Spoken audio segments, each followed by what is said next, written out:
It's just like, it just smells incredible. Like the raisins, the deep dates, the raisins, the sweet, like dark brown sugar. It's just brilliant. It's just like it's opening that little box, that little red box of raisins when you're a kid. That's exactly right. And you're like, oh yeah, I'm about to get a sugar high. Like. Mom said these are healthy, so I can eat the whole box. Yeah. Which I don't think raisins are healthy. They are absolutely not healthy. No? No, that much sugar, absolutely not.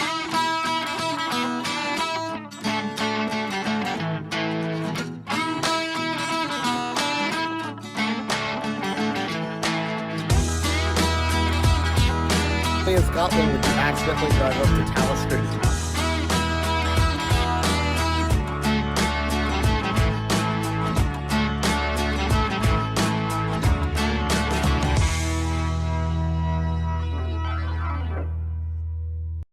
What's up, guys? Welcome back to Malt Mondays. Today, I've got my friend Brandon with me. Hey, guys. He's here to help us taste through the whole lineup of Balvenie. Well, not quite the whole lineup.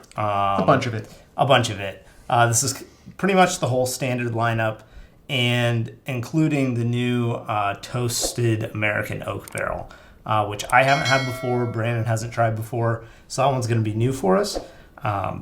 But a few months ago, I went through and reviewed pretty much everything from Balvenie, and I wanted to do this video as a side-by-side to kind of see how they all compare directly. And I think you've tried most of these on other occasions, just not all.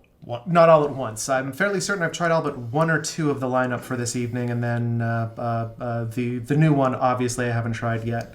So I'm pretty excited. So let's start with the Doublewood, the standard Balvenie, $55, maybe a little less sometimes if you get it on sale. But this is kind of one of the whiskeys that I always recommend people who are looking to start drinking Scotch, but they don't want to start right at the total budget bottle of like $30, $40.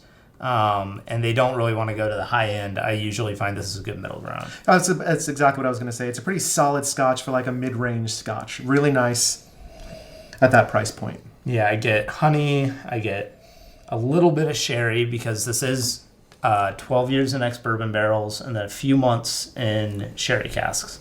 So it's a little bit sherried, typical Speyside style, but not heavy sherry like Macallan or something like that. For me, I think this is just a really nice, balanced, mellow nose. Not a whole lot going on. There's a little bit of like spice and fruit. You're kind of like candied fruit. Yeah.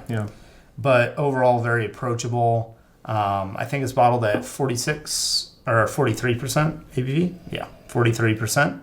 So, at least they're bottling above 80, but nothing crazy. So, see how it tastes? Yeah, let's do it.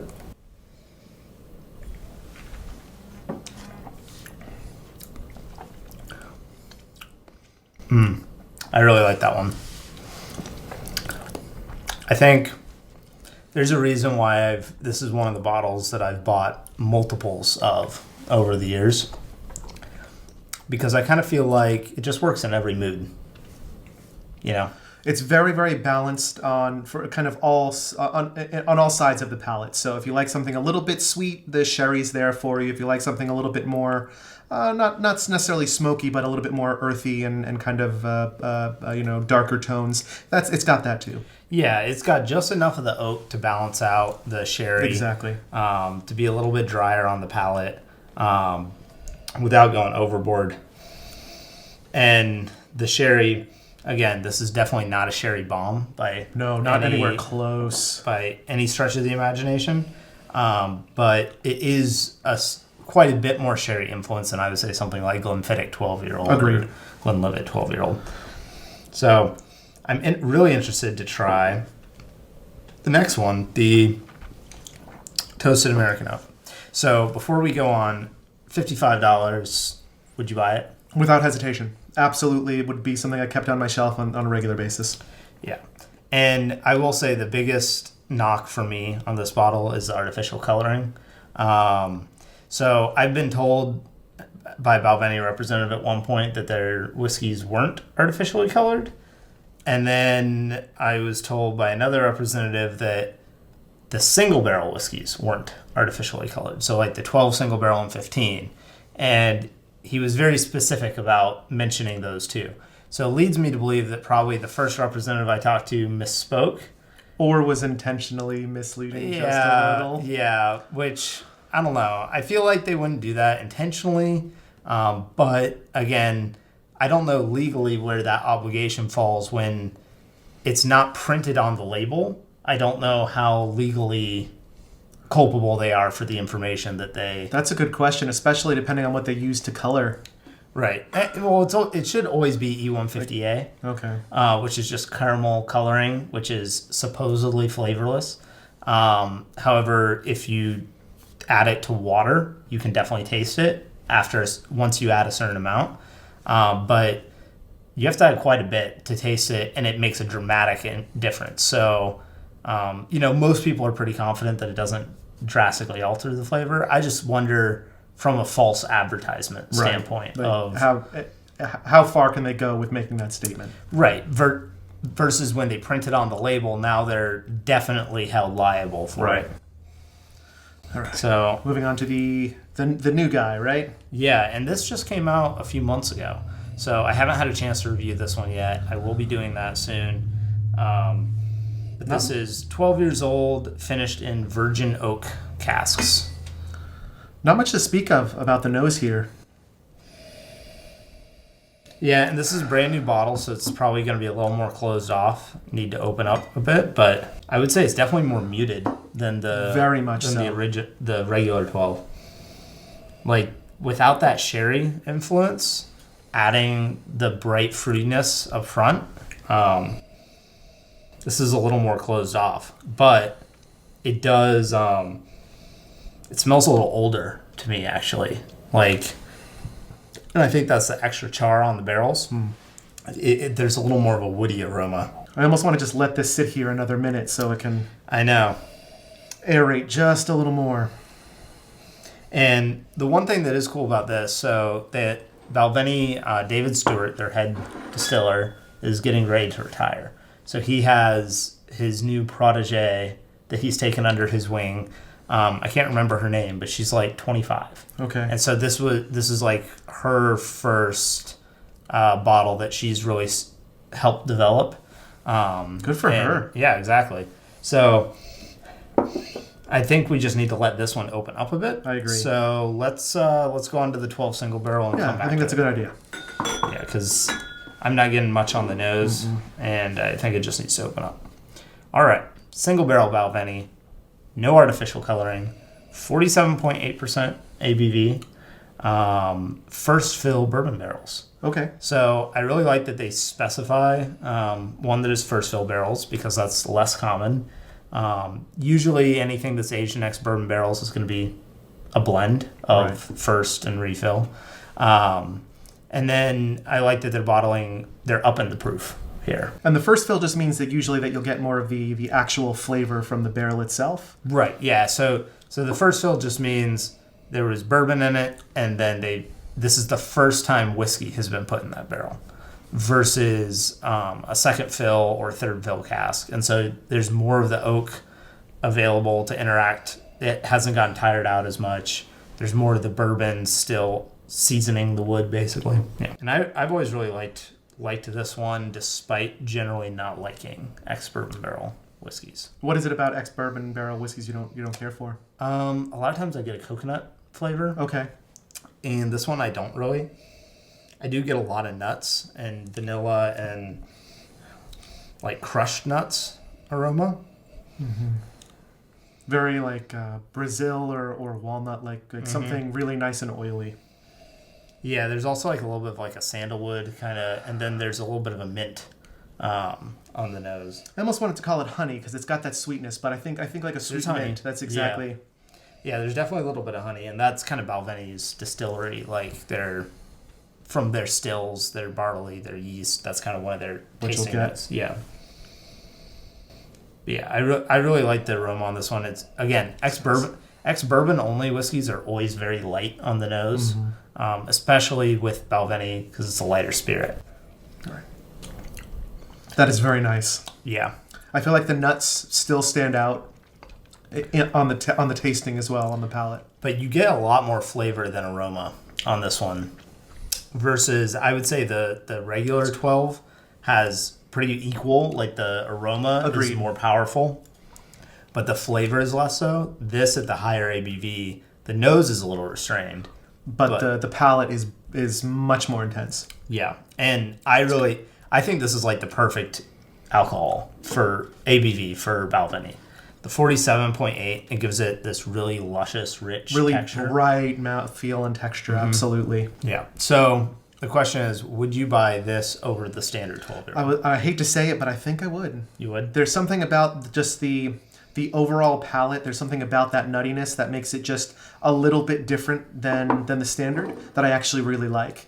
I don't know that I'd want it on my shelf alone. I would absolutely prefer to have both so I could decide, but if I had to choose between the two, I think I'd probably pick one of these up first. Yeah. And again, with it being a single barrel whiskey, every bottle is going to taste a little bit different. Yeah. So, just because you buy one bottle and it's not quite meeting your expectations, the next bottle is going to taste different. And I've done a lot of whiskeys with single barrels side by side, and it can be surprising how different the flavors can be between them, even though they're obviously all being picked to have similar flavors. Like they're not going to release a line of whiskeys, even if it is single barrel, that taste absolutely nothing like each other. Generally. Because they do still want some consistency. It's got to be on brand, right? Really. Exactly. In some way, it's got to be on brand. Yeah. So I'm going to try this toasted oak again. Let's do this one more time. Because it was starting to open even as we were putting it down. Mm-hmm. I'm getting quite a bit more here now. Maple syrup, but kind of like a smoky, more like a wood smoke, though. Yeah, there's definitely wood smoke on this. I just had a whiskey the other day. I can't think of it that had like this almost exact like toasted barrel note. Not smoky like peaty. No, it's definitely not peat. That's worth like pointing out because it's not peaty at all. It is definitely more of like a campfire wood smoke sort of. Yeah, and that's just that extra char on the virgin oak. Yeah, but a lot more of the vanilla, caramely, maple syrupy notes coming out, and a little bit more fruity than it smelled at the beginning. Agreed. This definitely smells a lot richer. Than the single barrel bourbon. Absolutely. But I don't think it smells as rich as the standard 12-year-old. Ooh. I think that's got a better flavor than the standard 12-year-old. Wow. That is a surprising kind of burst of flavor. Mm-hmm. Yeah, that's one of the things I've always enjoyed about Balvenie is they have lighter aromas, and then the flavor kind of surprises you. Really, really intense. Now, for me, typically, I really like to just sit and smell a whiskey, so Balvenie is often too light for me. But I always enjoy the fact that there is that little bit of surprise factor with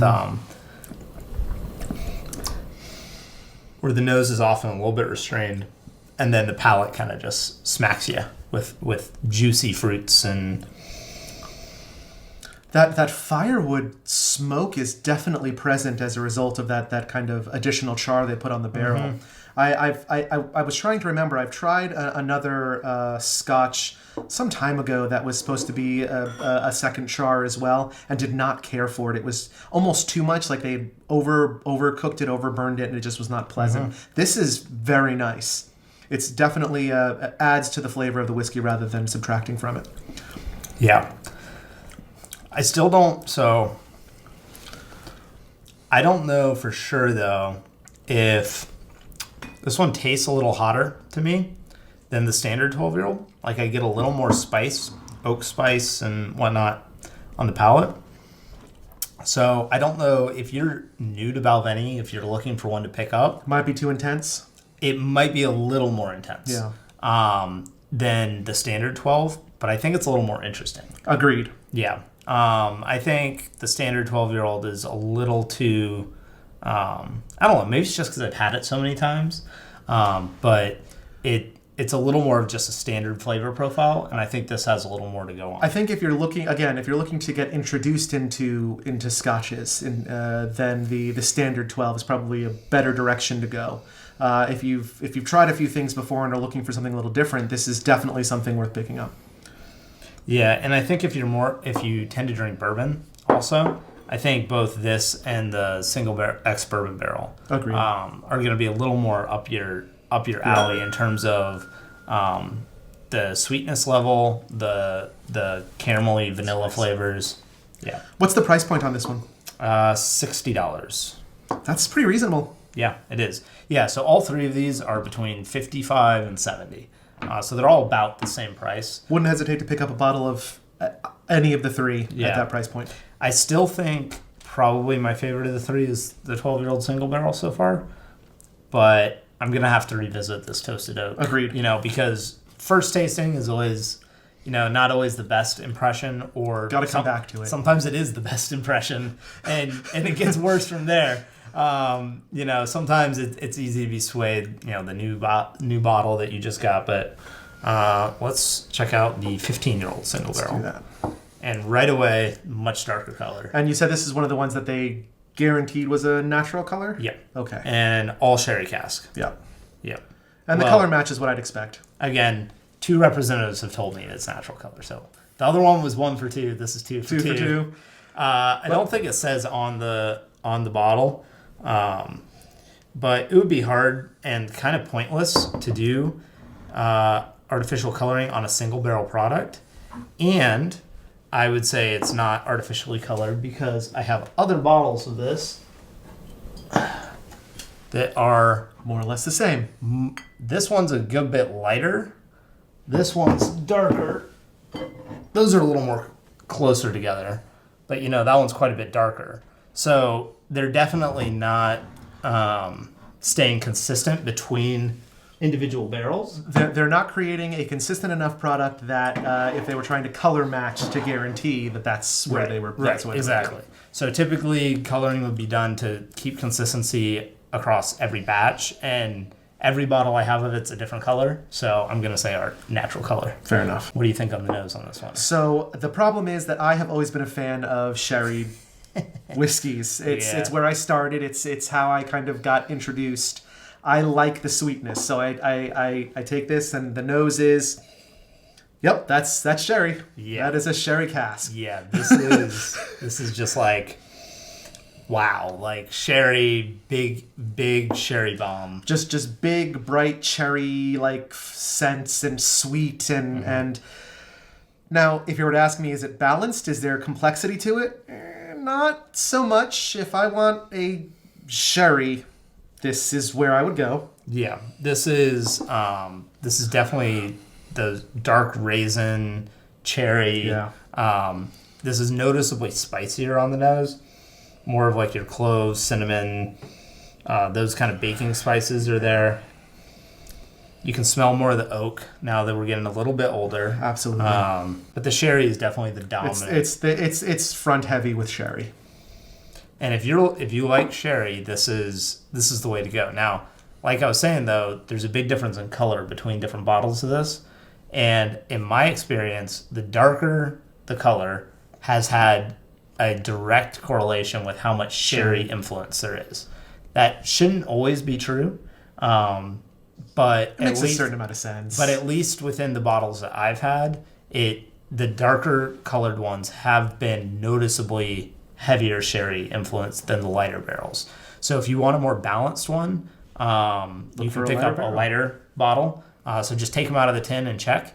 And typically the darker, heavier sherried ones say one of 650 bottles, and the others say one of 800. Interesting. I don't know why that is, but it has been consistent with the dozen or so bottles I've really looked at and compared. I haven't had a dozen bottles, but of the ones that I've compared, in person, like that seems to stay consistent. And this to me is like kind of the perfect level of sherry.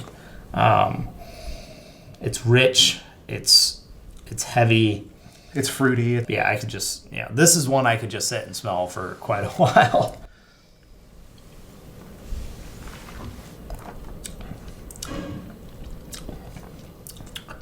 Whoa. Sherry. Yep. This has always been one of my kind of standard favorite sherried whiskeys. Yeah. It's just like, it's like fruitcake. Exactly. It is a very rich, full whiskey. Yeah, and I think if you're a Macallan fan, a Glendronach fan, I think this is totally worth looking at. Now, there is a jump in price. Okay. So this one's $120. But I really like that you're getting higher ABV. 47.8, I think. Yeah, 47.8%. So you're above whatever you'd be getting from Macallan or Glendronach, or Dalmore would be probably the other big sherry bomb in that price range. I don't think Dalmore holds a candle to this. I think the closest would be Glendronach 15. And Glendronach 15 is going to be a different style to this. Glendronach 15 is a heavier spirit. And so when paired with the sherry, it's even richer. But there's a little more of the whiskey itself influence, I think, versus the Balvenie that's a lighter spirit, and so it's a little more dominated by the cask. Fair enough. So, all right, 17 Doublewood. So this is the oldest of the bunch, therefore it must be the best. I don't know. I mean, I've liked it before, but I don't know if I'm going to call it the best. We'll see. Apple juice.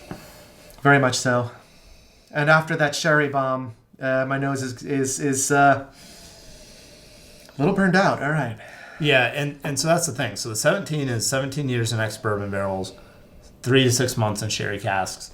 And so there is a sherry influence, but coming right off the heavy sherry influence, it's not going to be as prevalent. Yeah. And so I actually debated putting the sherry bomb at the end.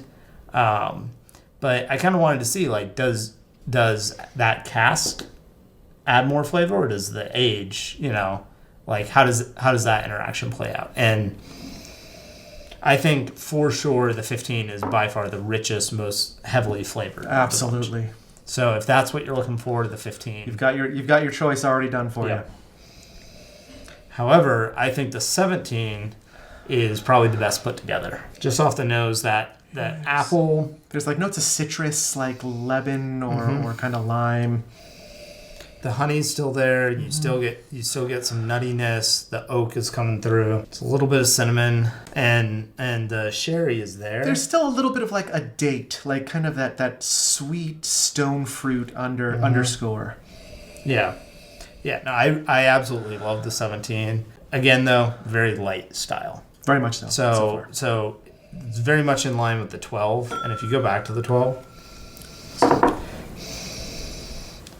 You can tell that they're definitely from the same, almost the same profile, just a little bit older. And what's interesting to me is the 12 actually has more sherry influence than the 17 because it spent less time in the bourbon barrels.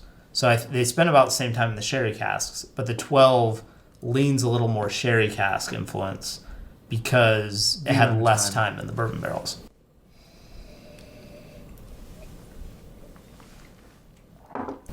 That was delicious. That is spectacular. It was really good. But is it 3 times better than the 12-year-old? I don't know if I'd call it 3 times better. It is significantly better. Yeah. I really like the 17. Again, I think it's discontinued. I think they're getting ready to replace it. Okay. And it used to be like $110. And I think when it was $110, it was perfectly priced. But it's crept up to like the $150 mark recently, and I think it's a little overpriced at $150. I think $110 is perfect for it. Yeah, and again, depending on where you're finding this, you may still find it around the $100 price point. A lot of times stores have bottles for a long time that they don't sell, and so the price is still at old pricing. But I think standout in this is the 15. single barrel. I agree, and like I said earlier, it's always been one of my favorites of this particular lineup. I really enjoy the sherry. So how do you think you would rank these if you were going to rank them 1 to 5? Okay, let's see. If I was going to rank these 1 to 5, I think my personal favorite is still going to be our Same. Yeah. After that, I'm having some trouble here only because the new bottle, the double char, is new and interesting, and for the price point, it's good. It's real good. No. It's got to be number 2. All right. I just feel like the finish itself is so much more complex that's what pushed it in the direction of being number 2. Now, I will say the finish on the 17 is noticeably it's just brilliant. better. If I was going to just recommend, price irrelevant, the best whiskey of these, I still think it would be 15 then 17. Agreed. Probably. Agreed. Especially depending. If you can get this at the $110 mark somewhere, no hesitation. Yeah. But again, dependent on your preference. Indeed. Of sherry versus of like a heavy sherry cask versus a lighter, more balanced whiskey. All right, last 2. I think the standard will have to go on my number 4 slot. With the ex-bourbon at the end? Correct. And I think I'm going to flip it up. Flip on you. I think to me, the standard, I like the nose on the standard one better. Mm-hmm. Again, sherry. Pure ex-bourbon whiskeys aren't my thing.